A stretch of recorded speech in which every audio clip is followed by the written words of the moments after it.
En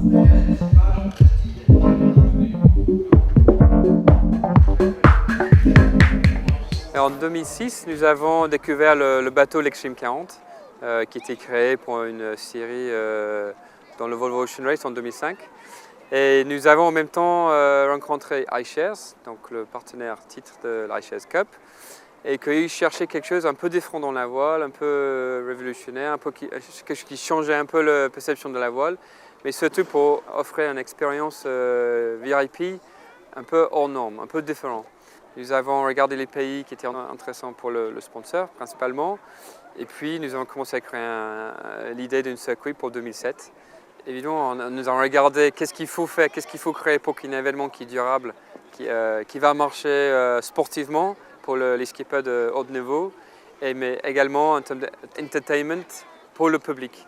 Donc nous avons pris le concept de Extreme 40, mettre un 5e homme à bord pour chaque régate, donc pour le VIP, et puis nous avons regardé comment on peut faire des régates qui sont sportives, qui sont haut niveau, qui sont chauds, qui sont vite, peut-être dans une distance du public qu'il peut regarder chaque régate avec leurs propres yeux, qu'il peut comprendre, donc faire des régates très courtes, où les positions changent très vite, et dans les endroits où on va voir le grand public, plutôt dans les grandes villes, pas dans les endroits traditionnels de la voile.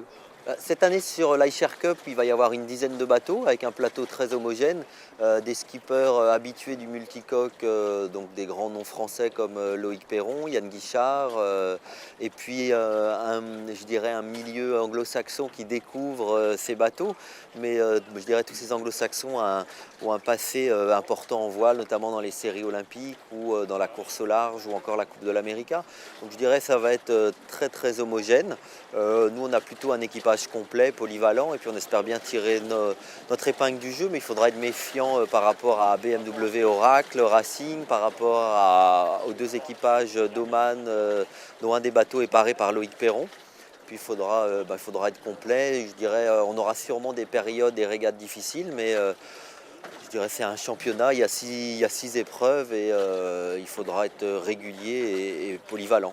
Franck a navigué pour la première fois dans l'iShares Cup en 2007, dans la première année à Marseille, pour une seule étape. Et puis il est revenu l'année dernière à Causes pour encore une seule étape dans le circuit de 2008. Donc on pensait que peut-être il va venir naturellement à un moment faire un vrai projet pour l'iShares Cup, pour le circuit. Il nous a montré en 2007 qu'il peut arriver aux dernières minutes, aller dans ce bateau qui est un bateau monotype, donc ce n'est pas vraiment le bateau qui fait la différence, et être dans les premières tout de suite, mais il n'a pas gagné.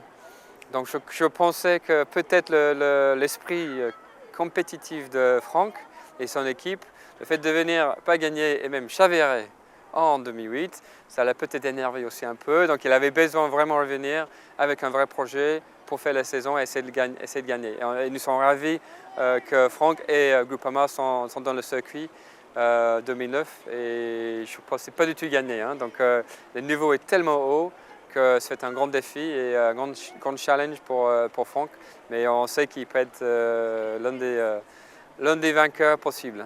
Les parcours donc, sur l'iShares sont très courts, en moyenne c'est 12 minutes.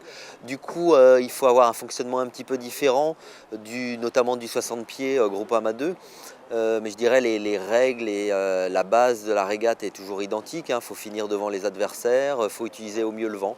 Par contre le départ va être très important et puis je dirais il y aura des situations un petit peu plus d'embuscade où ça ne sert à rien d'être devant, vaut mieux partir peut-être en deuxième rideau mais gagner un virement et apprendre à bien se positionner par rapport aux adversaires, quoi. Le plateau qu'on a en 2009, ça représente quasiment toutes les possibilités dans la voile, donc de la Coupe d'Amérique, les Tours du Monde, Jeux Olympiques. Et donc ça c'est exceptionnel et assez rare qu'on dans la voile. Donc ça c'est vraiment bien, on a vraiment la chance d'avoir ça.